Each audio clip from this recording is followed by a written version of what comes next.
students, hope you all are doing well. See, previously આપણે તમારું unit 2 એટલે કે internal control, internal audit and vouching આની અંદર આપણે ડિસ્કસ કરતા હતા કે ભાઈ વાઉચિંગ અને ઓડિટર બરાબર એટલે કે ઓડિટરે જે કંઈ પણ પોઈન્ટ્સ છે એ કયા કયા ધ્યાનમાં રાખવા જોઈએ from the perspective of vouching as well as કેવી મેથડ્સ છે એ યુઝ કરવી જોઈએ કે જેથી કરીને એનું કામ ઈઝી થઈ જાય, કેવા ડોક્યુમેન્ટ્સ વેરીફાઈ કરવા જોઈએ, ક્યારે ઇન બિટવીન કોઈ મીટિંગ થઈ છે, રિઝોલ્યુશન્સ પાસ થયા છે તો એના માટેના ડોક્યુમેન્ટ્સ કેવી રીતે વેરીફાઈ કરવા, ફાઇન, એના વિશે પ્રીવિયસ સેશન્સની અંદર ડિસ્કસ કરતા હતા. દેન એ વસ્તુ જોઈને કે ભાઈ કેશ રજિસ્ટર જે છે એની ઇન્કમ સાઇડ બરાબર કેશની અંદર તમે જેટલી પણ ઇન્કમ રિસીવ થઈ છે એની બેલેન્સીસ જે છે એને કેવી રીતે વેરીફાઈ કરવી. સી પ્રીવિયસલી બી મેં તમને કીધું હતું, ફરી પાછું કહું છું, પ્લીઝ થોડીક આના રિલેટેડ ડિટેલ્સ જે છે એ માઇન્ડમાં રાખવી અને એ પ્રમાણે જાઓ, કારણ કે તમને જે છે એ આખું શોર્ટનોટના અથવામાં પૂછાય છે તો તમારી પાસે એટલું કન્ટેન્ટ અવેલેબલ હોવું જોઈએ કે તમે એ વસ્તુને લખી શકો. ફાઇન, સો એવું હોય અને તમને લાગે છે કે યાદ નથી રહેતું, so go for some handmade notes બરાબર. તમે નોટ્સ બનાવી શકો છો, સેશન જોઈને પણ બનાવી શકો છો, બુક છે તમારી પાસે અવેલેબલ તો એમાંથી બી બનાવી શકો છો. સી શું કહે છે તો કે કેશ રજિસ્ટરના ઇન્કમ સાઇડ આપણે અપ્રોક્સિમેટલી 5 to 6 હેડ્સ જે છે એ જોયેલા હતા. એક તો opening cash balance, then cash sales, then cash received from the debtor side બરાબર. ત્યારે ક્રેડિટની અંદર માલ વેચેલો હતો તમને, પછી એની સાઇડથી તમને પેમેન્ટ રિસીવ થાય છે જેના માટે તમારે discount allowed as well as bad ડેટના ફોર્મેટની અંદર કેટલી અમાઉન્ટ તમને રિસીવ નથી થઈ, ફાઇન, એ રિલેટેડ આપણે જોયેલું. Then income from the selling and asset બરાબર, એવું ટ્રાન્ઝેક્શન કે જે યુઝ્યુઅલી બિઝનેસની અંદર થતું ના હોય બરાબર, ક્યારેક જ એવી વસ્તુ થતી હોય ને એમાંથી તમને કોઈ ઇન્કમ રિસીવ થાય છે તો એને કેવી રીતે વેરીફાઈ કરવી. ધેન શેર કેપિટલ બરાબર, શેર કેપિટલના કન્ટેક્સમાં દરેક વસ્તુ જોઈ લીધી from the starting point of share register, memorandum, article as well as to the installment letter બરાબર, ત્યાં સુધી આપણે દરેક વસ્તુ જે છે એ ઇફેક્ટિવ મેનરની અંદર ડિસ્કસ કરી લીધી. નાઉ સી તમને નેક્સ્ટ હેડ આપેલું છે ઇન્કમ ઓફ બિલ્સ રિસીવેબલ બરાબર. બિલ્સ રિસીવેબલના કન્ટેક્સમાં તમને આપેલું છે હેડ, એમાં તમારે કઈ વસ્તુ વેરીફાઈ કરવાની એ નોર્મલી સી તમને પૈસા આપવાના છે એ તો ડિપેન્ડ કરે છે કંપનીનું વર્કિંગ કેપિટલ સાયકલ ઉપર અથવા તો કંપનીના રિસીવેબલ પેયેબલ સાયકલ ઉપર. But whenever you are verifying all these things એમાં તમને હેડ્સ આપેલા છે અમુક કે ભાઈ બિલ્સ રિસીવેબલ નોટ્સ તમારે જોવાની છે બરાબર, whether it is mentioned in the audit book or in the working papers. તમારી પાસે નોટ્સ અવેલેબલ હોય તો એક વખત એમાં વેરીફાઈ કરી લો how much amount you will be receiving બરાબર. નેક્સ્ટ તમને કીધું છે કેશ રજિસ્ટરની અંદર ક્યાંય પણ તમે કોઈ પણ જગ્યાએ જે છે એ માલ વેચેલો છે એની નોટ્સ બનાવેલી છે તો ત્યાં બી તમને આ વસ્તુ જોવા મળશે, ફાઇન. એની અમાઉન્ટ જે છે અને પાર્ટીની ડિટેલ્સ એવી બધી વસ્તુ ત્યાં તમને જોવા મળશે. નેક્સ્ટ તમને કીધું છે પાસબુક બરાબર, બિલ્સ રિસીવેબલમાંથી તમને જેટલી પણ અમાઉન્ટ રિસીવ થઈ છે અહીંયા અને રજિસ્ટરમાં તમે મેન્ટેન કરેલી છે એ તમને અલ્ટિમેટલી પાસબુકમાં પણ જોવા મળશે. રિજેક્શન નોટ, સી ઉપરના હેડ્સ હતા એ તો તમે જાણો છો અને પ્રીવિયસલી તમે એ વસ્તુ સ્ટડી પણ કરી લીધેલી છે, but what is the purpose of this rejection note? કહેવાનો મતલબ એવો છે કે ક્યારેક તમે કોઈને માલ વેચેલો છે અને તમે જે વસ્તુ જોતા પ્રીવિયસલી કે ભાઈ સેલ્સ રિટર્ન, આ એના માટેની વસ્તુ છે. સેલ્સ રિટર્ન ક્યારે થયેલું છે ઇન બિટવીન ધી યર બરાબર, તો એના માટેની જેટલી પણ માલ રિજેક્ટ થયેલો છે એને રિજેક્ટ થઈને રિટર્ન થયેલું છે તો એ બધી વસ્તુ માટેની નોટ્સ બનાવેલી હોય છે.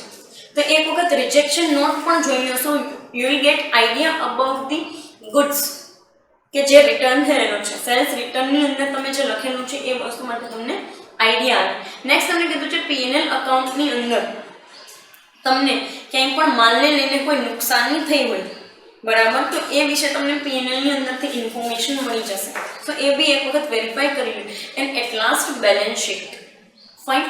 બેલેન્સ શીટની અંદર જે કાંઈ પણ તમે લખતા હોવ છો બિલ્સ રિસીવેબલ્સ એની વાત કરે છે, ફાઇન. ક્યાં લખો છો બિલ્સ રિસીવેબલ? નોર્મલી જે કાંઈ પણ છે એ અસેટ સાઇડ તમને બિલ્સ રિસીવેબલ લખતા હોવ છો. નોર્મલી બેલેન્સ શીટ બનતી હોય ત્યારે એ બધી વસ્તુ રેકોર્ડ થઈ જ ગયેલી હોય છે, બરાબર, જેમાં તમે પ્રીવિયસલી જોયું ને કે જે ડેટર સાઇડથી તમને અમાઉન્ટ આવે એ બધી પણ તમે ઓટોમેટિકલી બેલેન્સીસ જો તો વેરીફાઈ થઈ જાય. ફાઇન. સો એ એક ટ્રાન્ઝેક્શનની વાત કરેલી છે. નેક્સ્ટ તમને કીધું છે કે ક્લેમ્ડ amount received from insurance company. બરાબર, ક્યારેક કોઈ માલ જે છે એ આગમાં પડી જાય છે, કોઈ માલને નુકસાન થઈ જાય, ભેજના લીધે માલ ખરાબ થઈ જાય છે, તમે એ વસ્તુ માટેનો ઇન્સ્યોરન્સ લીધેલો છે કે પછી માલ ચોરી થઈ જાય છે રસ્તા વચ્ચે, આવી કોઈ પણ વસ્તુ માટે if you have taken any kind of insurance policy, તો એમાંથી તમને કેટલા જે છે એ ક્લેમની અમાઉન્ટ મળે છે. સી 100% અમાઉન્ટ કંઈ ન મળે કોઈ જગ્યાએ, દેટ યુ ઓલ્સો નો, એ તમને ખબર છે અને મને બી ખબર છે. બરાબર, તો 100% અમાઉન્ટ નહીં મળે, બટ જેટલી અમાઉન્ટ તમને મળેલી છે એમાંથી as a part of your V can say that the recovery. બરાબર, તો એ વસ્તુ વિશે વાત કરે છે. શું કહે છે તો કે પહેલા ઇન્સ્યોરન્સ પોલિસી આખી સ્ટડી કરી લે. બરાબર, વેરીફાઈ કરવા માટે એ જોવું જરૂરી છે કેટલા રૂપિયા તમે લીધેલું છે, એમાંથી કેટલું તમને મળેલું છે. Fine. Then insurance claim, then correspondence if there is anything.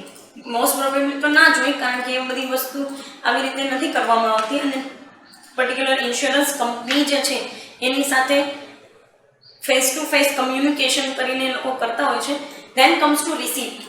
બરાબર, ગુડ્સ જેટલો પણ ગુડ્સ માટેની તમે રિસીપ્ટ બનાવેલી હોય, પર્ટિક્યુલરલી માલ વેચેલો હતો ને રસ્તામાં હતો, બરાબર, એ વસ્તુ માટે પણ તમે જુઓ છો.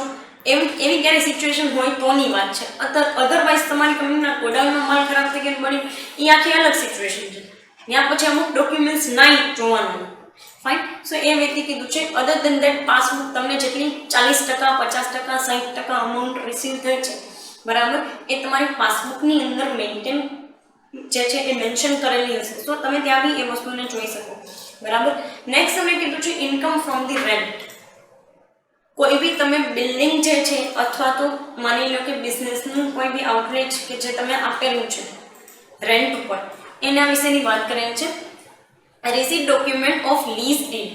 બરાબર, સી રેન્ટ ઉપર આપેલું છે, જ્યાદા ટાઈમ માટે રેન્ટ ઉપર આપેલું હોય તો સિમ્પલી તમે એને લીઝડ અસેટ કહેતા હશો. ફાઇન. સો લીઝ ઉપર આપેલું છે અને એમાંથી તમને કોઈ ઇન્કમ મંથલી બેઝિસ ઉપર ઓર રેગ્યુલરલી રિસીવ થાય છે, તો એના માટે તમારે જોવા પડે documents, receipt documents for the lease deed. બરાબર, લીઝ ડીડ બનાવેલી હોય, that you all know. Previously બી આપણે એ વિશે ડિસ્કસ કરેલું છે. ફાઇન. ફરી પાછું ઇફ યુ ડોન્ટ નો તો 10 થી 15 વર્ષના ટાઈમ પીરિયડ માટે જે કાંઈ પણ એક આઉટલેટ છે એને આપવામાં આવેલું છે રેન્ટ ઉપર, that is known as the asset on lease. Fine. તો લીઝ ઉપર આપેલી હોય ને એના ઉપરથી તમારે ડોક્યુમેન્ટ્સ વેરીફાઈ કરવાના હોય. Then rent note if it is maintained in the process of internal check. જેટલી પણ તમે નોટ્સ જુઓ છો ને અહીંયા આપણા ટ્રાન્ઝેક્શન્સની અંદર નોટ્સ, એ બધી નોટ્સ જે છે એ પ્રોબેબલી તમે ઇન્ટરનલ ચેકના ટાઈમે બનાવેલી હોય, ઓર એલ્સ કે ઓડિટ બુકની અંદર જે કોઈ પણ વ્યક્તિ ઓથોરાઇઝ પર્સન હોય એને રેકોર્ડ કરવા માટે લખેલું છે, તો ત્યાંથી તમને આ ઇન્ફોર્મેશન મળી જાય. ધેન કમ્સ ટુ પાસબુક, જે રેગ્યુલરલી આવતું હોય તો ઓબ્વિયસલી એની અંદર તમે રેકોર્ડ જે છે એ જોઈ શકો છો. Then figure from the agent etcetera. Fine. So એ વસ્તુ જે છે એ ઇન્કમ રેન્ટમાંથી તમને કાંઈ રેગ્યુલરલી જનરેટ થતી હોય તો એના પર્પઝથી છે. બીજી એક વસ્તુ કે તમે આ જેટલી પણ ઇન્કમના હેડ નીચે જુઓ છો, બરાબર, these all are the part of cash register. Fine. So કોઈ વસ્તુ એવી માઇન્ડમાં ન રાખવી કે મેડમ આ આપણે જે ડેટા સાઇડથી જોઈએ ક્રેડિટ ટ્રાન્ઝેક્શનનો પાર્ટ છે, no doubt is it part of the credit transaction, but receive થાય ત્યારે કેશની અંદર થતું હશે. Fine. Income of rent and dividend. તમને ક્યાંયથી તમે ક્યાંય ઇન્વેસ્ટમેન્ટ કરેલું છે, whether it is in terms of shares or debentures, તો તમને જે કાંઈ પણ છે એ રેગ્યુલર બેઝિસ ઉપર યરલી ડિવિડન્ડ અથવા તો ડિબેન્ચર્સ જો હોય તો ઇન્ટરેસ્ટ રિસીવ થતું હશે. ફાઇન. તો એ ઇન્ટરેસ્ટની ઇન્કમ જે કાંઈ પણ તમને આવે છે કે જે અલ્ટિમેટલી તમે પીએનએલના ઇન્કમ સાઇડમાં લખો છો, બરાબર, ક્રેડિટ સાઇડમાં લખો છો, તો એ વિશેની ડિટેલ્સ ડિટેલ્સ ક્યાં છે, શું કહે છે તો કે details of deposit or loan.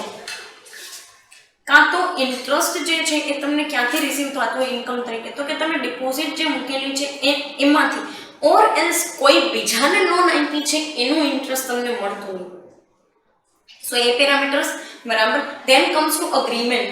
C agreement જે છે એ નોર્મલી તમે માની લો કે કોઈ લોનના કેસમાં કદાચ હોઈ શકે, બાકી ડિબેન્ચરના કેસમાં અથવા તો શેર્સના કેસમાં એવું કાંઈ હોતું નથી. ફાઇન. ડિવિડન્ડ ઓર ઇન્ટરેસ્ટ વોરંટ.